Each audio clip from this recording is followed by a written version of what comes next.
وليلا في ذلك اليوم. أين أنت يا رسول الله عن فاطمة؟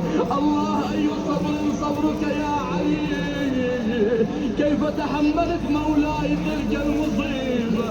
خرجت الزهراء وهي تنادي خلوا عن علي أو لا أكشف بالدعاء راسي، يعني سأرفع قميص رسول الله وأدعو الله والله لن يرد دعائي. فقال اللعين لقنفذ قنفذ ارجعها الى دارها. جاء اليها يا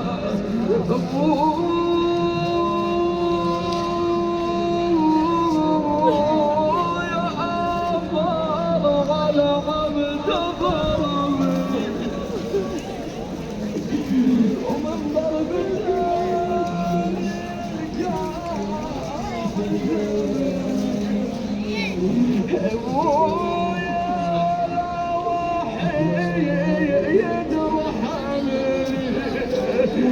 يا فاطمة ومن يرحمك منهم السيد.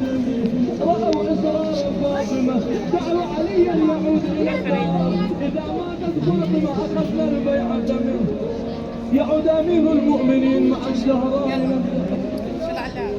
تعيش الزهراء مع علي أيام معدودة. رجع على صديقة أبو علي الجعفر، صديقة أبو علي الجعفر من هاي العمارة وسموها رسول الذين يحبونها وتحبهم.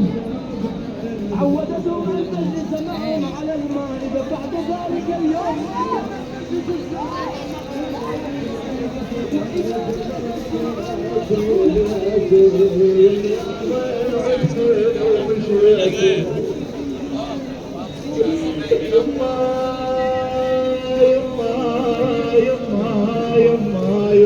يا يما رد قبل شبنيتي يا يما ولا بيد عليك ترى يا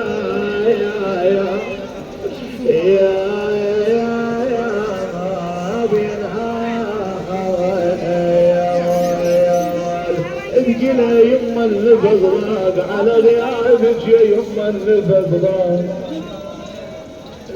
يما على الافراق على الافراق على الافراق وعلى الاشواق على الافراق. احن دومك يا حبيبه واشتاق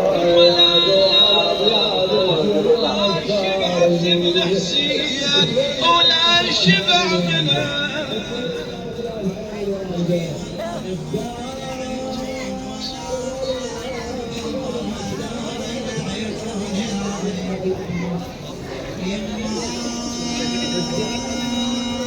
الزهراء وجعفر صبيحة تعطى جعفر، صبيحة تعطى جعفر من العمارة يقدر أنا أمسى المسا وما حد فقدنا، لا عرفنا يا عازتنا يا الله. علي بن أبي طالب قالوا زينب حسن حسين تعالوا معي إلى قبر أمكم. واحد يروح يوقف يمددهم وش يصير بيعانا. شنو قالت زينب يا قبر الزهراء؟ الحسن شنو قال؟ الحسين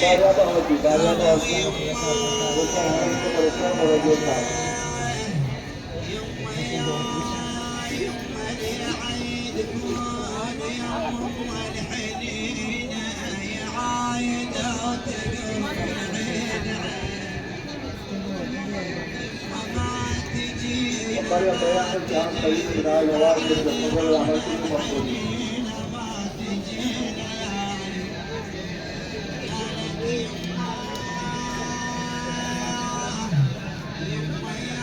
هذا هنا لرعاية الهاشمي.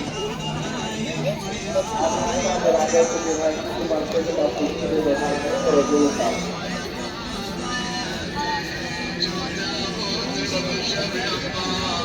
الحمامات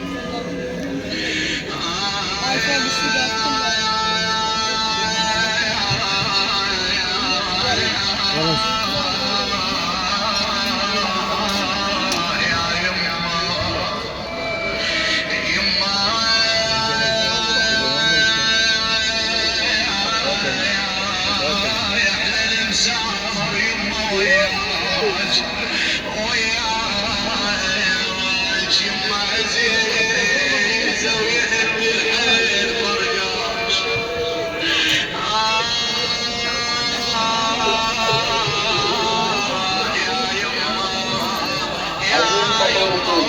عزيز مطور